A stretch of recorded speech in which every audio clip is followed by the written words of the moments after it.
potty training, delicing and sleep. And as Lucy said, our second son was a really difficult child sleeping, and they are really incredibly practical, important things. You actually paid someone to teach your children to ride their bike. Yes, and there's absolutely no shame in that. I think, you know, we've got enough of mummy and daddy shaming, and, you know, there's no...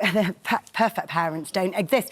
We're busy, we're working mums, we're doing a lot. What's the point in being a parent if you can't be bothered to teach your child to ride a bicycle? I don't think it's about being bothered. No, but it is about being bothered. When you become a parent, for me anyway, the best milestone was seeing Poppy, my eldest, ride a bike and taking But let me just say, when we were in the lesson, we were with the children. They learnt to ride in 1 hour. I know about the lessons, I've seen them, but they were able to ride bikes with us. But also as well, kind of, when you were little, did your parents teach you to ride bike? Yeah, and I don't actually even remember it. And I don't want mums to feel guilty. I've written a book called Mum Boss, which is exactly about that, about stopping feeling...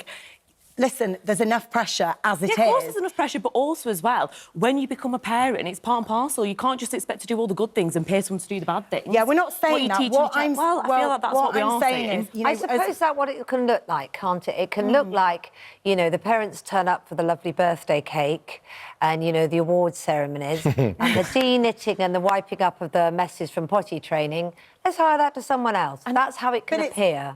Listen, we are there for the tough bits as well. There's no problem with reaching out for help if you need it. 3 girls, there's no tougher job than de-knitting hair. And I've been there. I've been there for 4 hours when I'm working. I've had to go to bed late because I've been at working, busy de-knitting. But Jessica, here's the point then. So if you could get a D-service and you thought, do you know what? The girls can get taken care of, so I know it's gone, and I can concentrate on just doing the other stuff about being a mum, which is, I know, the emotional support that you might need here and there with 3 girls, which I imagine is pretty full on as well. Definitely need. Then actually, there are some services that are being offered that can be hugely valuable and allow you just to be the mum that you want to be. I understand what you're saying, but at the same time, I think being the mum that I want to be is being there through the tough, the bad, the ugly, the good, everything. That is what, for me anyway, is but being by getting help, you're not being there for your child. I want women and men to reach out for help.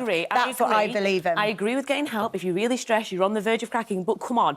Potty training your children, teaching your kids to ride a bike and de-knitting the hair. The problem is, Jessica, is a lot of people don't live near their parents, their grandparents, their sisters and brothers. And is it about handing over, or is it about getting guidance? No, guidance, fair enough, no. But then again, look at Google. Google answers pretty much every single question. But can I just say, are we drama teachers? Are we swimming teachers? Do we have to all homeschool our children? No, we don't. But so again, it's balance, isn't it? That's what it is. This is a growing trend. With all 3 of the businesses over there, it's a growing trend. So what that tells me is that for years and years prior to this growing trend, everyone was perfectly capable of potty training the children. People were depressed. People were not having enough support. People are still depressed in these days. But this is helping a lot of people. I will not accept any shaming of any kind. But when your son was struggling, did you reach out for help?